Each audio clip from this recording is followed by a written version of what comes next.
Iranian officials meet with the E3 in Geneva, trying to diplomatically resolve their conflicts with Israel and their nuclear weapons program. And Mohammed Khali, the pro-Palestinian student, the Columbia University student who was arrested by the Trump administration, a judge just ordered him to be released. Let's talk about it. Hey guys, welcome to the Shermichael Singleton Show. I'm your host, Shermichael Singleton, and boy, we have a lot to talk about. We're going to focus on two issues today. As I mentioned at the top of the show, Iran meeting with European officials and Mohammed Khali, the student from Columbia University. And this is sort of ongoing, these developments as it pertains to Iran. They met in Geneva, Switzerland with European officials to try to discuss their uranium enrichment program. From some of the sources that we're seeing here as reported, the talks were very much so positive, which is a good thing, I would argue. European countries have an onus and a motivating factor to want to resolve this because they're a lot closer to this issue than we are. And so the United Kingdom, France, and Germany had those talks with Iranian Foreign Minister Abbas, and it went pretty good according to what some of the quotes that came out of this from EU foreign officials. The policy chief said that the talks were, quote, respectful and serious. He went on to say they included the views of all parties. Even the Iranian state news outlet, IRNA, reported that. We got some quotes here from the EU saying, in the continuation of this process, some of the issues raised may become clear, paving the way for diplomacy. Again, that's a very good thing. The EU still hopes to play a historic role and gain another opportunity to advance diplomacy. So this is a good thing. And this is what President Trump, I think, was kind of hoping for. You had some of the hawkish people on the Republican Party trying to say, we got to go to war with Iran, or we got to at least strike. And I had predicted that if we were to strike that Fordham facility, that would potentially lead to a longer conflict. Well, the EU said, wait a minute here. We got to step in because this could unravel. This could destabilize the entire region. We're a lot closer to this than the United States. We're going to meet with Iranian officials and figure out if there is a way for us to resolve this issue.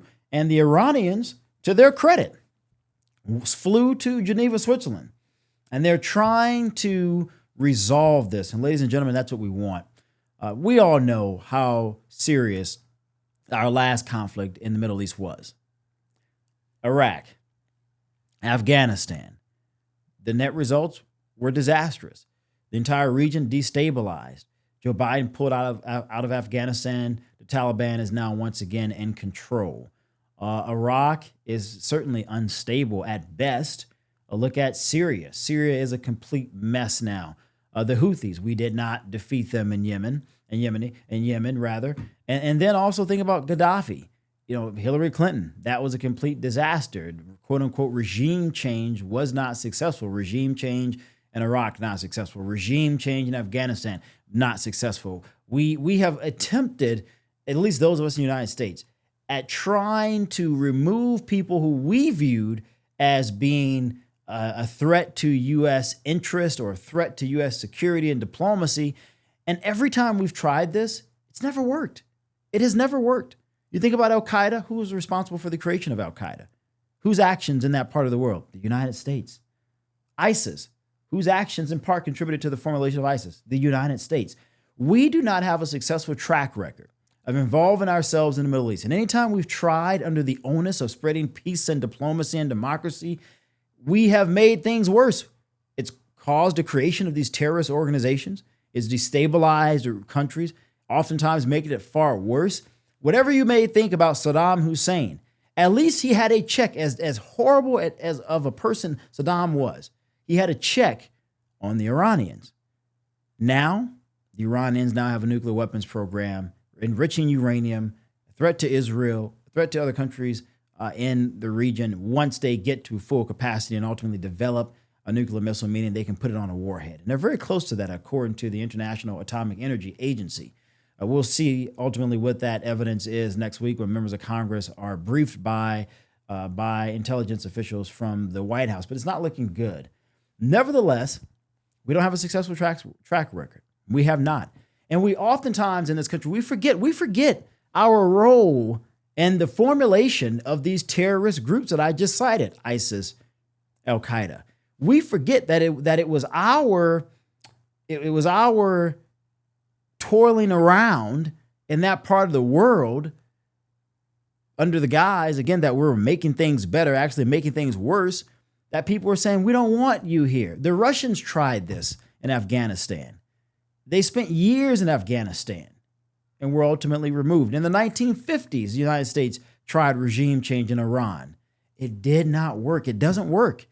And so the European allies, the United Kingdom, Germany, France, referred to as the E3, they're trying a different approach. They recognize what history teaches them, and hell, what history should have taught our elected officials in the United States as well, which is when you engage directly in this part of the world militarily, the net outcome is always negative. Now, I had a friend of mine, I won't say this friend's name, a Republican, who said to me via text, well, we didn't have a terrorist attack after 9/11, after we invaded the Middle East. And I thought to myself, this person clearly doesn't understand thousands of we did pay a price. Sure, maybe we didn't get a direct terrorist attack on U.S. soil, but we got continuous attacks against our troops, thousands dead, thousands more wounded, $1.4 trillion we spent. 10% of the debt in this country is because of our invasion of Afghanistan and Iraq. And so when I thought about that text message from this friend, I thought, I respect this friend, but I thought to myself, they're completely wrong.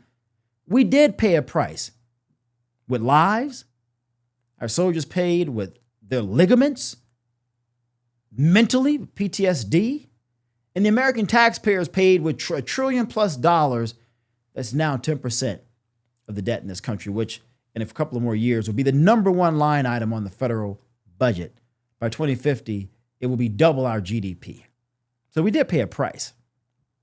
I'm hopeful that these talks between the European allies that we have and the Iranian officials moves this more so towards diplomacy so that this can come to an end. But I got to say, Israel has to accept, Benjamin Netanyahu has to accept diplomacy. Benjamin Netanyahu cannot be of the mindset that regardless of diplomacy, he's going to just continue with his military strikes into Iran. Israel has a right to defend itself. I am a supporter of Israel. The United States should indirectly support our ally.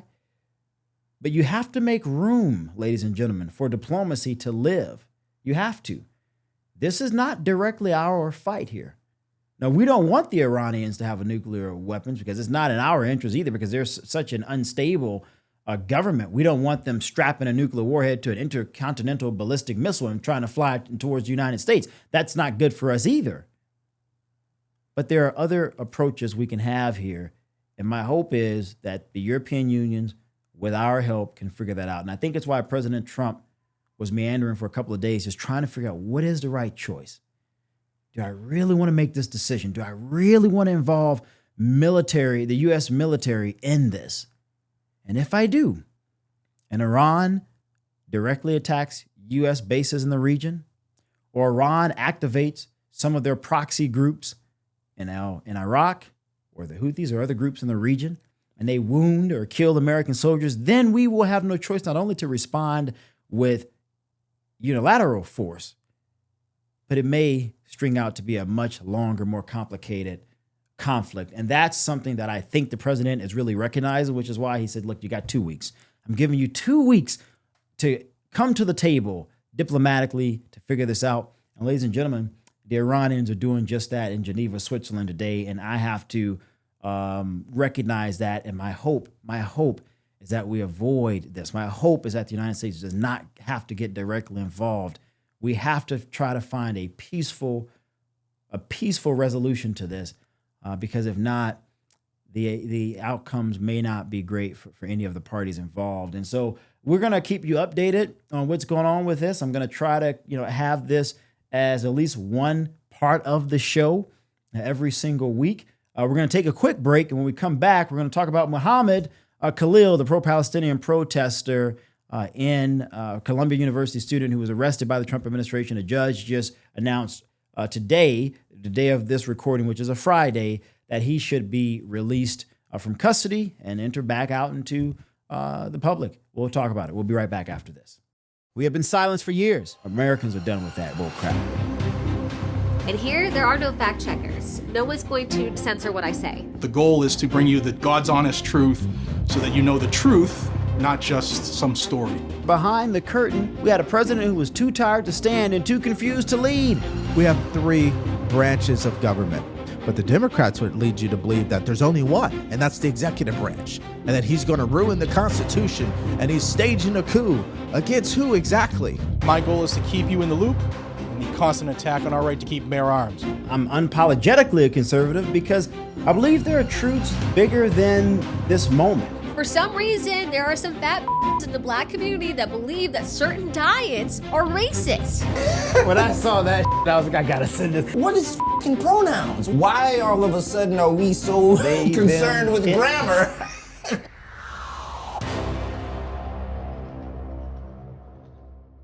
Hey guys, welcome back to the Shermichael Singleton Show.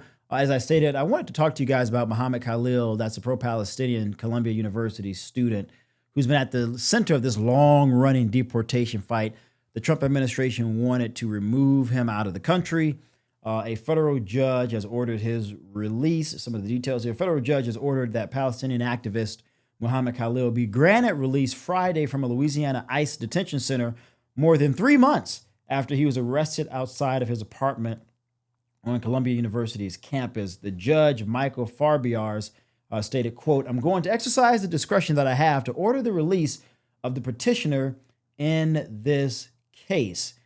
And so he is going to be released. He was the only prominent pro-Palestinian demonstrator who was still in immigration custody in the U.S. And so the judge has indeed released him. The judge said the government can no longer hold Khalil on the premise that his presence in the country is against U.S. national interest. The judge went on to say attorneys for the Department of Justice have to, they have to release him. The judge said the decisions did not prevent them from continuing to hold Khalil on a second claim that he failed to give required information in his application to become a legal permanent resident. So the judge is saying you got to release him as it pertains to this particular issue.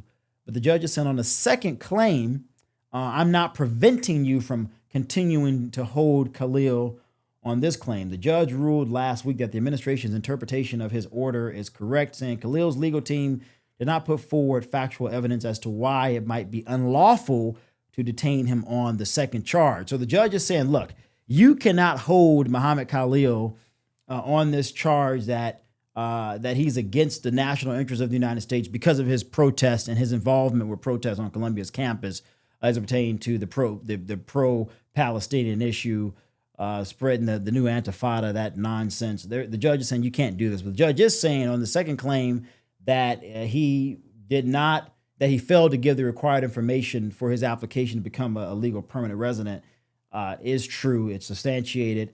You can hold him for that. So it'll be interesting to see if the Trump administration, the DOJ, if they decide to hold him or not. At Friday's hearing, Khalil's attorney argued that the court should allow him to be released on bail or transferred to a detention center closer to his wife and newborn son. The judge granted Khalil's release, saying he is not a flight risk or a danger to public safety.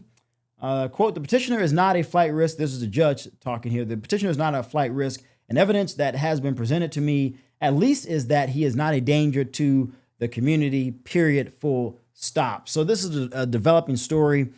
Again, this sort of challenges the anti-Semitic argument from the Trump administration, which has been individuals like Mohammed Khali are spreading anti-Semitic rhetoric. They're spreading anti-Western rhetoric, thus anti-United States rhetoric, by virtue of their support of the Palestinian state and their support of the Antifada. The Trump administration is saying this type of rhetoric can become homegrown, thus creating a real domestic issue for the United States. And so the Trump administration's premise of their argument is steeped in this is not in the interest of U.S. national security. Therefore, his green card or his immigration status must be revoked as a permanent U.S. resident. We must shift Khalil out of the country. the judge was saying, well, I don't buy that argument. The judge is saying that he is not against our national interest from the evidence that you've promoted. You haven't provided enough evidence to substantiate that claim. The judge is saying he's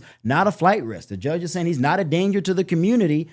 So I am going to release him. However, the judge is saying to the government, you do have the opportunity to hold him on his failure to provide accurate information on his application to become a legal permanent resident.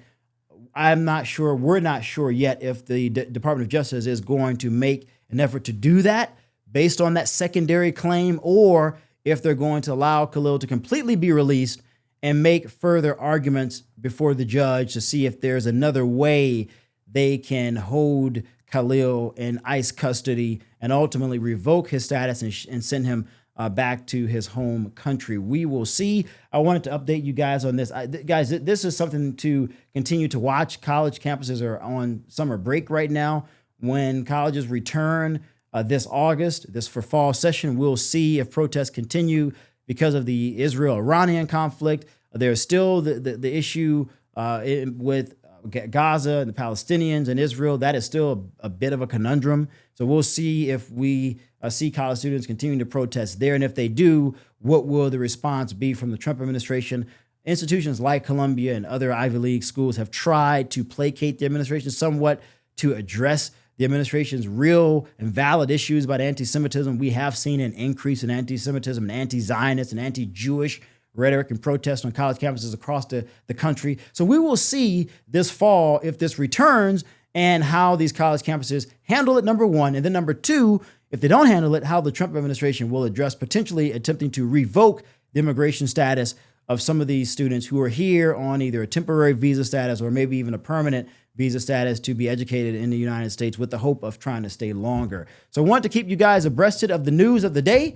Again, guys, pay attention to what's going on with Iran and these negotiations in Geneva, Switzerland, with the United Kingdom, France, and Germany. This is really, really important to bringing peace and a resolution to the conflict. Also, this Mohammed Khalil case is important, not only just for Mohammed Khalil, but also for the broader argument that the Trump administration is trying to make, I believe, which is that these protests are anti-Western, anti-American, and they're fermenting a type of rhetoric and the type of behavior that is dangerous to U.S. domestic interest. We have to resolve it by getting the people out of the country who are sort of being the perpetrators, if you will, of these protests. If we don't, then we may come to regret it long term. I think that's the premise of their argument.